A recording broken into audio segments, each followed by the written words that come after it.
Hello there, welcome to our channel Tech It Simple.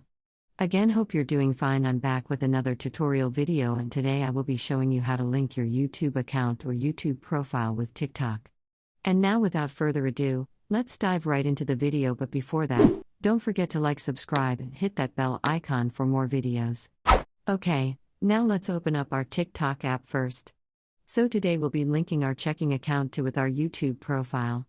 So to do that, you can see the profile button on the bottom right corner of your phone. Tap there. And after that you can see the edit profile, which is at the middle of your screen. Tap there. After 1 year you can see YouTube often at the bottom of your screen, which is under the social category, and tap on YouTube to add your YouTube profile, and you can see all these pop-out options. So let's link it. So if you have more than one YouTube profile, you will need to choose correctly, so I will do the same. Let's link it and let's go. It's allow it in there, guys. Our YouTube channel YouTube profile has been linked to our TikTok account.